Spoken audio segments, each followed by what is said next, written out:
Hi, so I made this 2-pound Lego combat robot full body cake. So it's a full body spinner and it looks like a cake. That's why I named it that. So yeah, I'll tell you about it. So the robot is made out of two main pieces, the weapon and the chassis. So first things first, the robot is actually significantly underweight. The weapon only weighs 252 grams and the chassis only weighs 301 grams. So it's still about 300 grams below the weight limit. So with the weapon, it has an interesting build design. It is circular, that's why it looks like a cake, and it's called a full body cake. So it is a full body spinner, and it has two blades, one on each side, so it's balanced. And it uses these large curved plates, and they're actually in tension right now between these axles. And the way it's put together is with two of these large rings with a bunch of Technic axles pinning them together all along the edges to make it as strong as possible. The top is just a bunch of Technic plates, and then it has all these pins in here just to add as much weight as possible. But it's still not big enough to be the full weight.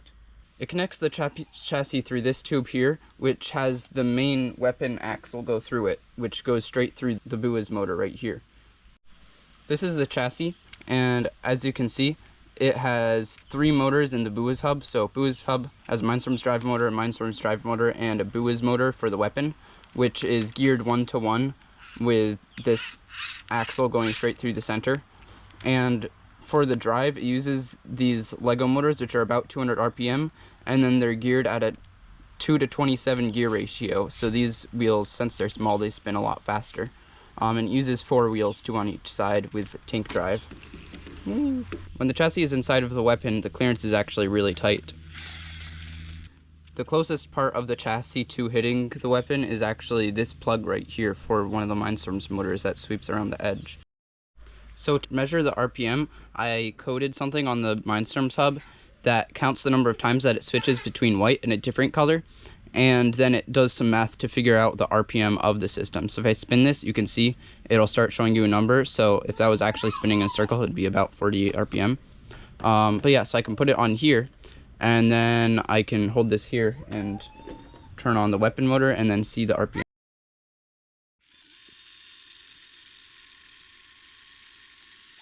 So at its max speed with no weapon, it's about 1,850 RPM.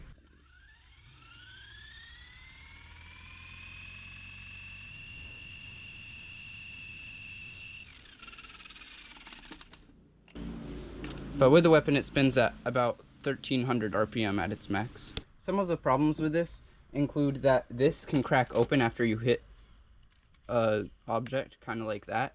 And another problem is that it's really hard to see the heading. As you can see, it does have a heading, but you can only really see it in dark areas like this.